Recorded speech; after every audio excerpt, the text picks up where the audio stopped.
જડ ચેતન. લેખક હરકિશન મહેતા. ચેપ્ટર 46. 4થી 5મી જુલાઈના શનિ રવિની રજા બંને રેબેકા સાથે જીનીવા નગર જોવામાં, મોટરબોટની સરોવર સહેલગાહમાં અને ડિપાર્ટમેન્ટલ સ્ટોરની નાની નાની ખરીદીમાં વિતાવી. કપડાં તો રોજ વોશિંગ મશીનમાં ધોવાઈ જતા, પણ ઇસ્ત્રી કરવાનો પ્રોબ્લેમ થતો, એટલે ડિપાર્ટમેન્ટલ સ્ટોરમાંથી એક ઇસ્ત્રી પસંદ કરીને તુલસીએ દેખાડી. જો તો માત્ર 30 જ ફ્રાંકમાં મળે છે, લઈ લઉં? સાંભળીને ચિંતનથી અચાનક પૂછાઈ ગયું. તુલસી માત્ર 30 ફ્રાંક કહે છે, પણ 1 સ્વિસ ફ્રાંકના કેટલા રૂપિયા થાય એનો તને ખ્યાલ છે? પૂછતા પૂછાઈ ગયું. પછી ચિંતન પોતે જ વિચારમાં પડી ગયો. બેહોશીના અકસ્માત પહેલાં તુલસીએ પોતાને જ આવો સવાલ પૂછ્યો હતો. ચિંતન 7 કરોડ સ્વિસ ફ્રાંકના કેટલા રૂપિયા થાય? ઘડીભર માટે તે તુલસીની હાજરી વિસરી ગયો. આ એક અકસ્માત હતો કે લીલા? ભારતના સંરક્ષણ પ્રધાનને મળતા પહેલાં સ્વિસ બેંકમાં જમા કરેલી 2 નંબરની મૂડીનો હવાલો તેના પુત્રને આપવા માટે તુલસીને સોંપ્યો હોય તો 1 સ્વિસ ફ્રાંકના 4.5 રૂપિયાને હિસાબે 7 કરોડના 30 કરોડ રૂપિયા થાય. શું વિચારમાં પડી ગયો ચિંતન? 30 ફ્રાંક ખર્ચવા માટે ચિંતન આટલો બધો વિચાર કરે એ તુલસીના માનવામાં આવ્યું નહીં. તને બહુ મોંઘી લાગતી હોય તો આપણે બહારથી ઇસ્ત્રી ભાડે લઈને ચલાવીશું. ત્યારે ચિંતનથી હસી પડાયું હતું. અરે ગાંડી, ભાડે લઈશ તો 30 દિવસના 30 ફ્રાંક ચૂકવવા પડશે. તેને બદલે 30 ફ્રાંકની ઇસ્ત્રી તો આપણે મુંબઈ જઈને પણ વાપરી શકીશું. જો કે ડિપાર્ટમેન્ટલ સ્ટોરનું બિલ રેબેકાએ ચૂકવી દીધું ત્યારે બંનેને ખરીદી કરવા બદલ પસ્તાવો જાગ્યો હતો. ચિંતને બહુ વિરોધ કર્યો ત્યારે રેબેકાએ સંભળાવ્યું, ડૉક્ટર લેમ્બર્ટ તરફથી હું પૈસા ચૂકવું છું અને ડૉક્ટર સાહેબ આ રકમ તમારા પગારમાંથી કાપી લેવાના છે. મારો પગાર? ચિંતને ચોંકીને પૂછ્યું. મારો પગાર શાનો? કેમ તમે નર્સિંગ હોમમાં ડ્યુટી નથી બજાવતા? પણ એ તો તુલસીની ટ્રીટમેન્ટ માટે. એવું કોણે કહ્યું? રેબેકાએ તેને વધારે ચોંકાવ્યો હતો. ડૉક્ટર સોમવારથી તમારે નર્સિંગ હોમમાં ફૂલ ટાઈમ ડ્યુટી આપવાની છે અને અમારા દેશમાં મફત કામ કરવાનો રિવાજ નથી. પણ હું અહીં પૈસા કમાવા થોડો આવ્યો છું. ના, તમે કમાણી કરીને તમારા દેશમાં પૈસા લઈ જાઓ એ પણ અમારા દેશનો કાયદો નથી, રેબેકાએ હસીને સંભળાવ્યું હતું. એટલે તો કહું છું, જે કાંઈ કમાવ એ વાપરી નાખો. એ બાબતે તો ચિંતને નમતું જોખી દીધું. પણ રાત્રે સૂતા પહેલાં બંનેએ નક્કી કરી નાખ્યું કે કાલ સવારથી બંનેએ ફૂલ ટાઈમ નર્સિંગ હોમની ડ્યુટી સંભાળી લેવી. બપોરે રસોઈ કરવાને બદલે અહીંયા લોકોની જેમ સેન્ડવિચનું લંચ લઈ લેવું. સ્વિસ ડૉક્ટર તેમના ચોપડે ભલે આપણો પગાર માંડ્યા કરે, પણ મુંબઈ જતી વખતે પૈસા લીધા વગર છટકી જવું. સોમવારની સવારે તુલસી કપડાં પર ઇસ્ત્રી ફેરવતી હતી ત્યાં ફોનની ઘંટડી વાગી. ચિંતન બાથરૂમમાં હતો એટલે તેને ફોન લેવા દોડવું પડ્યું. રિસીવર ઉચકતી વખતે મનોમન નક્કી કર્યું કે પેલા લંડનવાળાનો ફોન હોય તો તેને ધમકાવી નાખીશ, પણ તેને બદલે ઉછળી પડવાનું મન થાય એવો પરિચિત અવાજ સાંભળવા મળ્યો. કોણ? યશોદા માસી? તુલસીનો એ સાથ બાથરૂમના ટબમાં બેઠેલા ચિંતનના કાન સુધી પહોંચી ગયો. 3 દિવસથી અમે તમારા જ ફોનની રાહ જોઈએ છીએ અને હું 2 દિવસથી કોલ લગાડું છું તો નો રિપ્લાય જ મળ્યા કરે છે. હા માસી, શનિ રવિ 2 દિવસ અમે જીનીવા જોવામાં પડ્યા હતા. પોતે શું શું જોયું એ કહેવાની અધીરાઈ દબાવી રાખીને તુલસીએ કહ્યું, માસીબા, તમે અમારી સાથે આવ્યા હોત તો બહુ મજા પડત. અત્યારે તમે શું કરો છો? પૂજાપાઠમાંથી પરવારીને બેઠા હશો. અરે ગાંડી, મારી સામેની ઘડિયાળમાં હજુ તો સવારના 5 પણ નથી વાગ્યા. ઓહ, હું ભૂલી ગઈ કે આપણા વચ્ચે ટાઈમનું 4.5 કલાકનું અંતર છે. બેટી તુલસી, તું સાજી થઈ જા એટલે આપણી વચ્ચેના બધા જ અંતરો દૂર થઈ જશે. યશોદાબેનના અવાજમાં લાગણીનો રણકો સંભળાયો. તુલસી, તને કંઈ યાદ આવે છે? હા માસીબા, તમે બધા જ બહુ યાદ આવો છો. તમે, ડીન સાહેબ અને ક્યારેક મારા પિતાજી પણ. હું એ યાદ કરવાનું નથી કહેતી તુલસી, તારી યાદદાસ્તનું પૂછું છું. એ પણ ધીમે ધીમે યાદ આવે છે માસીબા. ધીમે ધીમે નહીં તુલસી, જલ્દી જલ્દી યાદ આવી જાય એવું કર. ગદગદ અવાજે યશોદાબેન બોલી ગયા. જલ્દી સાજી થઈને જલ્દી આવી જા તો તને ઘર સોંપી દઈને હું સંસારમાંથી નિવૃત્ત થઈ જાઉં. સાંભળીને તુલસીની જીભ સિવાઈ ગઈ. કેમ? શરમાઈ ગઈ ને તુલસી?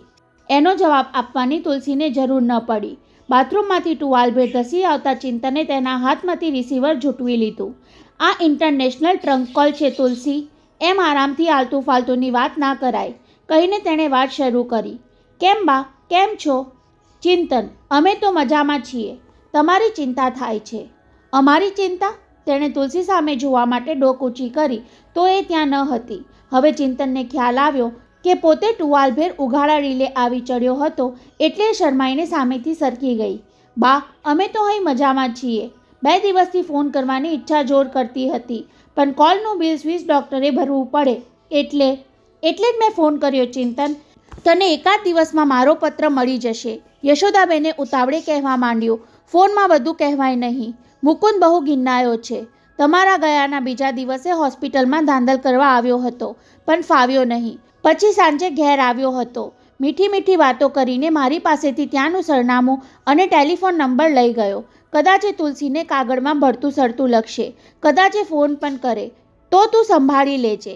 તમે એવી કાંઈ ચિંતા નહીં કરો. બોલતા ચિંતનની નજર બારણા પાછળ ઊભેલી તુલસી પર પડી એટલે વાળી લીધું. તુલસીની ટ્રીટમેન્ટ ચાલુ થઈ ગઈ છે. મને પણ ડૉક્ટર લેમ્બર્ટ પાસેથી ઘણું શીખવા મળશે. સાંભળ ચિંતન, મેં તુલસીને તો ફોનમાં ઇશારો કર્યો છે. ઘણું બધું કહી દેવા માંગતા યશોદાબેને ઉતાવળે કહેવા માંડ્યું. તમે બંને એકલા સ્વિટ્ઝરલેન્ડ ગયા છો એટલે સમાજમાં તો સૌએ ધારવું હતું એ ધારી લીધું હશે, પણ તમે બંને આપસમાં નક્કી કરીને મને જણાવો નહીં ત્યાં સુધી મારે તો ચૂપ જ રહેવું પડશે. કઈ બાબતમાં બા? તું હવે નાનો કીકલો નથી કે આવું પૂછે છે ચિંતન? એમના ઠપકામાં લાડ હતો. તમે બંને અહીં પાછા આવો એટલે મારે સગાઈની જાહેરાત કરી દેવી છે. ધામધૂમથી તમારા લગ્ન લેવા છે. હવે મારી જિંદગીમાં એક જ ઈચ્છા બાકી રહી ગઈ છે ચિંતન દીકરા. અવાજ પરથી ચિંતને ધારી લીધું કે માની આંખો હર્ષના આંસુથી છલકાઈ ગઈ હશે. સો યંગ ડૉક્ટર, નો મોર પ્રોગ્રેસ. સ્વિસ ડૉક્ટરના ગોરા મુખ પર ચિંતને પહેલીવાર ચિંતાની રેખા જોવા મળી. સોમથી શુક્ર સુધીમાં એકાંતરે ચાલેલી તુલસીની મેમરી ટ્રીટમેન્ટની બીજી 3 સેશનમાં ધારી હતી એવી પ્રગતિ થઈ શકી નહીં. 23 એપ્રિલ 1976ની સવારે 10:15 વાગે કેજીએમ હોસ્પિટલના ડ્રેસિંગ હોલમાં કપડાં બદલવા ગયેલી તુલસીની યાદદાસ્તને મહામહેનતે વીઆઈપી પેશન્ટની રૂમ સુધી પહોંચાડી શક્યા હતા. કોઈ ધાતુને લાગેલો વર્ષોનો કાટ ઘસી ઘસીને ઉતારવો પડે તેમ તુલસીની સ્મૃતિને સજીવન કરવાની હતી. ડ્રેસિંગ હોલની વીઆઈપી રૂમ સુધી પહોંચવામાં એ ડગલે ને પગલે યાદદાસ્તને ટેકો આપવો પડતો હતો. તુલસી વીઆઈપી પેશન્ટનું નામ યાદ કર, ચિંતન તેને કહેતો. આંખો મીચીને પડેલી તુલસીને નામ યાદ આવ્યું નહીં ત્યારે એણે વીઆઈપી પેશન્ટના નામનો પહેલો અક્ષર ઉચ્ચારીને કહ્યું હતું. એક્સિડન્ટમાં જખમી થઈને આપણી હોસ્પિટલમાં આવેલા એ મહાનુભાવનું નામ જ થી શરૂ થાય છે તુલસી. જ. બબડતી તુલસી અટકી ગઈ. ત્યારે એને બીજો અક્ષર કહેવો પડ્યો હતો. જ પછી ગ. તુલસી, હવે તને આખું નામ યાદ આવી જવું જોઈએ. તુલસીની કપાળની નસ તણાતી દેખાઈ હતી. જગત. સાંભળતા ચિંતન હર્ષાવેશમાં આવી ગયો હતો. કરેક્ટ તુલસી, જગત. જગત પછી શું? જગત પછી? તુલસી યાદદાસ્તને ઢંઢોળવા લાગી. જગત પછી નારાયણ. જગત નારાયણ. બરાબર તુલસી, એમનું નામ જગત નારાયણ. હવે યાદ કરી જો. તેને વિશે જે કાંઈ યાદ આવે એ બોલતી જા. આ રીતે બીજી 3 સેશનની ટ્રીટમેન્ટમાં અંતે તુલસી વીઆઈપી પેશન્ટની રૂમના બારણા બંધ થયા ત્યાં સુધી જ પહોંચી શકી હતી. ઓપરેશન પહેલાં પેશન્ટે 15 મિનિટનું એકાંત માંગી ત્યાં ઊભેલા સૌને બહાર જવા કહ્યું. હું પણ બધાની જેમ બહાર નીકળવા તૈયાર થઈ ત્યાં એમણે મને રોકી રાખી. સૌ કોઈ બહાર નીકળી ગયા પછી જગત નારાયણજીએ મને રૂમના બારણા બંધ કરી દેવા કહ્યું. મેં દ્વાર બંધ કરી દીધા. દ્વાર બંધ. બંધ બારણા પાછળ શું બન્યું એ યાદ કરાવવા સ્વિસ ડૉક્ટરે ઘણી મથામણ કરી જોઈ. પોતાની બધી જ રીતો અજમાવી જોઈ, પણ તુલસીની યાદદાસ્ત બંધ બારણા ખોલીને બહાર ન આવી તે ન જ આવી.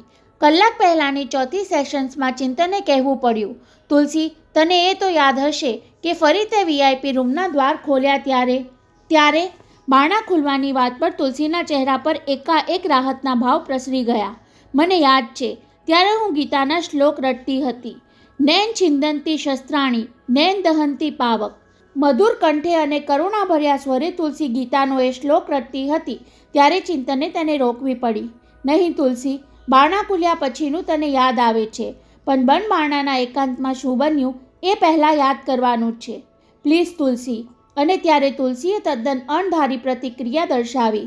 જાણે વિચારી રહી હોય તેમ થોડીવાર અવાક રહીને ધીમે ધીમે એવી નિંદરમાં ઉતરી ગઈ કે 5-7 મિનિટમાં તો એના નસકોરા સંભળાવા લાગ્યા. Very strange. સ્વિસ ડૉક્ટર માટે આ સાવ વિચિત્ર અનુભવ હતો. પેશન્ટ સહકાર આપવા ન માંગે ત્યારે આવી રીતે વર્તે છે. ઘસઘસાટ ઊંઘી જઈને યાદ કરવાની જવાબદારીમાંથી છટકવા મથે છે. 15-20 મિનિટની ઊંઘ ખેંચી લેવા દઈને જગાડવા માટે તુલસીને ઢંઢોળવી પડી હતી. શું થયું ડૉક્ટર અંકલ? આંખો ચોળીને આળસ મળીને પૂછી બેઠી હતી. આગળ કંઈ યાદ આવ્યું? જવાબમાં બંને ડૉક્ટરે ડોક ધૂણાવ્યા. ત્યારે એમની મહેનત પર અફસોસને બદલે રાહત અનુભવતી હોય તેમ તુલસી હળવાશથી આઈ એમ સોરી બોલી ગઈ હતી. તુલસી, હવે તું ગેસ્ટ હાઉસમાં જઈને આરામ કર, તેનો વાંસો થપથપાવતા સ્વિસ ડૉક્ટરે કહેવું પડ્યું. કોચ પર તું ઘસઘસાટ ઊંઘવા લાગી હતી. રિયલી? કહેતી કોચ પરથી ઉતરી કોઈ જાતની આનાકાની વગર હાથમાં પકડેલી પર્સ ઝુલાવતી એ ગેસ્ટ હાઉસ રવાના થઈ ગઈ હતી. Something is wrong young doctor. તુલસીના ગયા પછી ઘણીવારે કોફીનો કપ ખાલી કરી સ્વિસ ડૉક્ટરે પોતાનો અભિપ્રાય ઉચ્ચાર્યો. ગયા શુક્રવાર અને આજના શુક્રવારના પેશન્ટના વર્તાવમાં કોઈ ચોક્કસ પરિવર્તન આવી ગયું છે. ડૉક્ટર ચિંતન, અઠવાડિયા દરમિયાન એવું કાંઈ બન્યું છે ખરું જેને કારણે તેના સુષુપ્ત મને સહકારનું વલણ અપનાવ્યું હોય? ચિંતને યાદ કરી જોયું. સોમવારે સાંજે તુલસીએ પેલી નોટબુક વાંચવા માંગી હતી. વાંચી લીધા પછી એણે નિખાલસપણે ચર્ચા પણ કરી હતી. ચિંતન, ખરેખર ડૉક્ટર શ્રીકાંતે તને એવું પૂછ્યું હતું કે તું તુલસીને ચાહતો હતો? હા. જવાબમાં પોતે તેને ખાતરી આપી હતી કે તુલસી, આ નોટબુકમાં જે કંઈ લખ્યું છે તે મેં જોયેલું, સાંભળેલું અને અનુભવેલું સત્ય છે. સત્ય સિવાય બીજું કાંઈ જ નહીં. તું તો કોર્ટમાં જુબાની આપતો હોય એવી ઢબે બોલે છે ચિંતન. એવી હળવી ટકોર કરીને એણે આગળ પૂછી લીધું. અને ચિંતન, તે સાચે જ ડૉક્ટરને એવું કહી દીધું હતું કે હું તુલસીને ચાહતો હતો અને આજેય ચાહું છું? ત્યારે પોતે આંખોની પાપણ ઢાળી દેવી પડી હતી. હા તુલસી, આ સવાલ જવાબ થયા ત્યારે પણ પ્રતીતિ થઈ હતી કે જ્યારે તું આ વિશે જાણીશ ત્યારે એમ જ કહેવાની. ચિંતન, તારા મોઢેથી આવું સાંભળ્યા પછી ડૉક્ટર મને ત્યજી દેવાનો વિચાર કરે એમાં નવાઈ શી? બોલ, અત્યારે એવું જ કંઈ કહેવા માંગે છે ને તુલસી? અને ચિંતનના આશ્ચર્ય વચ્ચે એણે ડોકું ધૂણાવ્યું હતું. નહીં ચિંતન, ડૉક્ટર શ્રીકાંત માટે મારા મનમાં ગમે એટલો આદર હોવા છતાં એમના બચાવ ખાતર તારા પર હું દોષારોપણ નહીં કરું. પોતાની ચાહનામાં માણસની શ્રદ્ધા ડગી જાય છે ત્યારે જ ચાહેલી વ્યક્તિને તજી દેવા તૈયાર થાય છે. તુલસીના મુખેથી એ સાંભળ્યા પછી પોતે કેટલો હળવો ફૂલ બની ગયો હતો. યાદ કરવાનું ભૂલીને શું વિચારે ચડી ગયો યંગ ડૉક્ટર? સ્વિસ ડૉક્ટરના સવાલે ચિંતનને મોઢો પાડી દીધો. આપણે એ શોધી કાઢવાનું છે ચિંતન કે બહારના કોઈ દબાણે તુલસીના અંદરના મનને તાળું મારી દીધું નથી ને? સ્વિસ ડૉક્ટર હવે ક્યારેક ચિંતનને તુકારે બોલી લેતા. તેના પર આવેલા પત્રોમાં કે ફોનની વાતચીતમાં કંઈક એવું. સર, સોમવારે સવારે મુંબઈથી મારા મધરનો ફોન હતો. એમણે તો તુલસી જલ્દી સાજી થઈને આવી જાય એવી જ અધીરાઈ દર્શાવેલી અને નર્સિંગ હોમના સરનામે આવેલા પેલા 2 પત્રો. સ્વિસ ડૉક્ટરે યાદ કરાવ્યું એટલે ચિંતને તુરંત પેન્ટના ખિસ્સામાંથી બંને પત્રો કાઢ્યા. હું ફરી વાંચીને મુદ્દા કહી જાઉં, કહેતા તેણે મંગળવારે આવેલા ડીન સાહેબના પત્રની ગળી ખોલી. પત્રમાં 4 ફકરા છે. પહેલા ફકરામાં લખ્યું છે કે તમારા નીકળ્યા પછી બીજા દિવસે છાપામાં સિસ્ટર ગોસ્વામી શુદ્ધિમાં આવી ગયાના સમાચાર ચમકી ગયા. સવારે જ હોસ્પિટલના સ્ટાફની સભામાં આ ખુશખબર માટે ખુશાલી ઉજવાઈ. થોડી ટેકનિકલ સમસ્યા ઊભી થઈ છે પણ આપણે ભેગા મળીને એનો સામનો કરી લઈશું. તુલસીનું ઓપરેશન સ્વિસ ડૉક્ટરે કર્યું હોવાની જાહેરાત અમે અહીં કરી છે. આ વિશે પત્રમાં વધારે લખવાનું વ્યાજબી નથી. તુલસીને સત્વરે સ્વિટ્ઝરલેન્ડ મોકલવાનું કારણ તો એણે ગુમાવી દીધેલી તમામ યાદદાશ્ત દર્શાવ્યું છે. સ્વિસ ડૉક્ટરે પોતાના ખર્ચે જીનીવા લઈ જઈને સારવાર આપવાની ઓફર મૂકી એટલે સ્વીકારી લીધી છે. અને છેલ્લા ફકરામાં લખ્યું છે કે યાદદાશ્ત પાછી મેળવીને તુલસી અહીં પાછી ફરશે ત્યારે કદાચ આખી હોસ્પિટલ તેને આવકારવા એરપોર્ટ પહોંચી જાય એવું વાતાવરણ અત્યારે તો સર્જાઈ ગયું છે. બસ સર, આ સિવાય ડીન સાહેબના પત્રમાં તમે શોધો છો એવું કોઈ કારણ દેખાતું નથી. કઈ સ્વિસ ડૉક્ટર વિચારે ચડી ગયા એટલે ચિંતને બુધવારે આવેલો યશોદાબેનનો કાગળ ઉઘાડ્યો. મારી મધરના પત્રમાં ધ્યાન ખેંચે એવી એક જ વાત છે. વિઘ્ન સંતોષી સ્વભાવના તુલસીના ભાઈએ મારા મધર પાસે જઈને અહીંનું સરનામું લીધું છે એટલે કદાચ એના તરફથી નારાજગીનો પત્ર આવશે. નારાજગીનો પત્ર?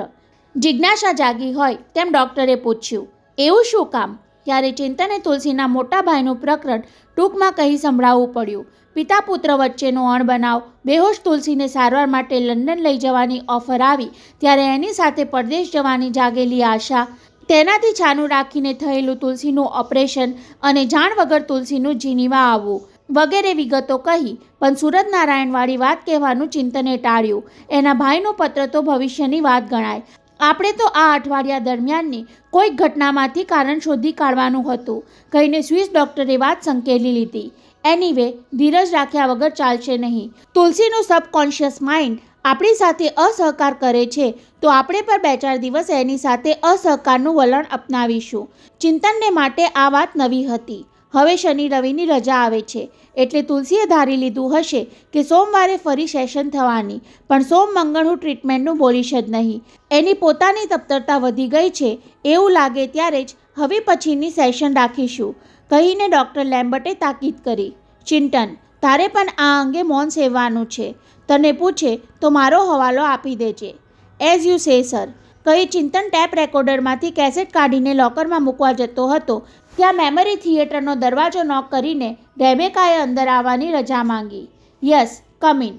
સ્વિસ ડૉક્ટરની સંમતિ મળતા જ અંદર દાખલ થતી રેબેકાએ ચિંતન તરફ એરમેલ લેટરનું એક પરબીડિયું ધર્યું. ડૉક્ટર, મિસ ગોસ્વામીના નામે આ પત્ર આવ્યો છે. એક અઠવાડિયામાં રેબેકાએ તુલસીની અટકનો સાચો ઉચ્ચાર કરવાનું શીખી લીધું હતું. પરબીડિયું હાથમાં લઈને તેના પર લખાયેલા મરોડદાર અક્ષરો ચિંતન વાંચતો હતો ત્યાં સ્વિસ ડૉક્ટરે અનુમાન ઉછાળ્યું. તો એ તુલસીના રાસ્કલ ભાઈનો જ પત્ર હોવો જોઈએ. મોકલનારે કવર પર પોતાનું નામ નથી લખ્યું કહેતા ચિંતને પરબીડિયું ઉલટાવ્યું. ત્યાં જ એની આંખો પહોળી થઈ ગઈ. From doctor Shrikant Dikshit. વાંચીને તેનાથી બોલાઈ ગયું. It is surprising. What is surprising young doctor? Swiss ડૉક્ટરે જિજ્ઞાસા દર્શાવી. કોનો પત્ર છે? ડૉક્ટર શ્રીકાંતનો. સ્વિસ ડૉક્ટરને એથી વધારે સમજાવવું પડ્યું નહીં. મેમરી ટ્રીટમેન્ટની પહેલી સેશનમાં તુલસી શ્રીકાંતના સંબંધની પૂરી જાણકારી મેળવી લીધી હતી. તો ભૂતપૂર્વ ફિયાન્સનો લેટર વાંચીને છોકરી ખુશ થશે કહેતા સ્વિસ ડૉક્ટર બહાર નીકળી ગયા. બંધ પરબીડિયું હાથમાં પકડીને ઊભેલો ચિંતન વિચારે ચડી ગયો. ગેસ્ટ હાઉસના બેડરૂમમાં ધૂંધવાતા મને તુલસી બિછાનામાં પડખા ફેરવતી પડી હતી. સ્વિસ ડૉક્ટરે તેને આરામ કરવા મોકલી આપી, પણ મનમાં અજંપો આળોટતો હતો ત્યારે આરામ ક્યાંથી મળે? કાંઈક અણધાર્યું બનવાના ભણકારા તેને બેચેન બનાવી રહ્યા હતા. 10:30 થી 11 વચ્ચેના અડધા કલાકના ગાળામાં તેણે અડધો ડઝન વખત કાંડા ઘડિયાળમાં જોઈ લીધું હશે. વારંવાર સમય જોવાની તેની આદત ન હતી તો પછી આજે જ આમ કેમ થાય છે? અને ડ્રોઈંગ રૂમમાંથી ટેલિફોનની ઘંટડી વાગતી સંભળાઈ. 2 વખત ઘંટડી વાગી ગઈ ત્યાં સુધી તો તુલસીએ લક્ષ ન આપ્યું, પણ ત્યાં અચાનક યાદ આવી ગયું. પેલા લંડનવાળાનો જ ફોન હશે. જાણે કોઈ મનગમતી વ્યક્તિનો ફોન હોય તેમ તુલસી પલંગ પરથી ઉછળીને ડ્રોઈંગ રૂમ તરફ ધસી ગઈ. હલો કહ્યું ત્યાં સામેથી ચિંતનનો અવાજ સાંભળવા મળ્યો. તુલસી, તું ઊંઘી તો નહોતી ગઈ ને? સવારના 11 વાગે ઊંઘ થોડી આવે? કારણ વગર તેનાથી છણકો થઈ ગયો. બોલ, શું છે? તારા નામે મુંબઈથી એક પત્ર આવ્યો છે. મુંબઈથી? તેના મગજમાં મોટાભાઈ મુકુંદનો ખ્યાલ ઝબકી ગયો. કોનો છે? શ્રીકાંતભાઈનો. સાંભળતા જ તુલસીના હોઠ સિવાઈ ગયા. શરીરમાં એક ન સમજાય એવી ઝણઝણાટી પ્રસરી ગઈ. માંડે પૂછી શકી, શું લખે છે એ? તો તું કવર ખોલીને વાંચ ત્યારે ખબર પડે. તું વાંચ કે હું વાંચું, શું ફરક પડે છે ચિંતન? તું કહેતી હો તો હમણાં આવીને પત્ર આપી જાઉં. ચિંતને કહ્યું ત્યારે તુલસી થોડી સેકન્ડ દ્વિધામાં પડી ગઈ. કદાચ ચિંતન જાણવા માંગતો હશે કે શ્રીકાંતનો પત્ર વાંચવાની મને કેટલી ઉત્કંઠા છે. પત્ર આપવા માટે તારી તત્કાલ દોડી આવવાની જરૂર નથી. અવાજમાં બેફિકરાઈ લાવીને તેણે કહ્યું. તારું કામ પતાવીને આવજે. ત્યારે ચિંતન ઘડીભર અબોલ બની ગયો. પછી ઠીક છે કહી ફોન મૂકી દીધો. કનેક્શન કપાઈ ગયા પછી પણ રિસીવર મૂકવામાં તુલસીએ બહુ સમય લીધો. બેડરૂમ સુધી પહોંચવામાં પગને બહુ પરિશ્રમ પડ્યો. શ્રીકાંતનો પત્ર. તુલસીના મગજમાં ચલચિત્રની જેમ દ્રશ્યો ઉપસવા લાગ્યા. શું કામ લખ્યો? એણે શું લખ્યું હશે? જિજ્ઞાસાનો તરફડાટ જાગ્યો એટલે તેણે મનને ટપાર્યું. જે લખ્યું હોય તે. તારે હવે એની સાથે શું સંબંધ? ત્યાં ફરી ફોનની ઘંટડી રણકી. ફરી પાછો ચિંતન જ હશે. પથારીમાંથી સફાળી ઊભી થઈ ગઈ. કદાચ એણે કાગળ ફોડ્યો હશે. પત્રમાં શ્રીકાંતે જે કાંઈ લખ્યું હોય એ નિર્લેપ રહીને સાંભળી લેવાની મક્કમતા સાથે તુલસીએ રિસીવર ઉંચક્યું. ફરી પાછું શું થયું? સિસ્ટર ગોસ્વામી. સામેથી એટલું જ સાંભળતા તુલસીનો શ્વાસ અદ્ધર થઈ ગયો. મોંમાંથી હરફ પણ ન નીકળી શક્યો. તમે સિસ્ટર ગોસ્વામી જ છો ને? લંડનવાળા અવાજે ખાતરી કરવા પૂછ્યું ત્યારે હાંફતી છાતીએ હા એટલું જ બોલી શકી. તમે ત્યાં એકલા જ છો ને? હા. તુલસી ગળું ખંખેરતી બોલી ગઈ. તમારે જે કહેવું હોય તે બોલી નાખો ને. હું જીનીવા એરપોર્ટથી વાત કરું છું. સાંભળતા તુલસીનું હૃદય ધબકવા લાગ્યું. તમને વાયદો કર્યા મુજબ લંડનથી પ્લેન પકડીને આવી પહોંચ્યો છું. હવે તુલસીનું મન પીછેહટ માટે બળવો પોકારવા લાગ્યું. તેને કહી દઉં, તમારે જે કહેવું છે એ ફોનથી જ પતાવો. બહેનજી, માત્ર 15 મિનિટનો જ તમારો સમય આપજો, પેલાએ વિવેક નીતરતી વાણીએ કહ્યું. ત્યારે તુલસીએ સાંભળતા રહેવું પડ્યું. અત્યારે સ્વિસ ટાઈમ મુજબ 11:05 થઈ છે. હું 25 મિનિટમાં આવી પહોંચું છું. સાંભળીને તુલસી પગથી માથા સુધી ધ્રુજી ઉઠી. ચીસ પાડીને કહેવાની ઈચ્છા જાગી, નહીં, તમે અહીં આવતા જ નહીં. પણ સૂરજનારાયણે તેને આવું કંઈ બોલવાનો મોકો જ ન આપ્યો. મારું કામ થશે તો તમને હું ન્યાલ કરી દઈશ સિસ્ટર, કહીને પેલાએ ફોન મૂકી દીધો. જાણે રિસીવરમાં કોઈએ ટાઈમ બોમ્બ મૂકી દીધો હોય તેમ તુલસીના ધ્રુજતા હાથમાંથી રિસીવર છટકી પડ્યું.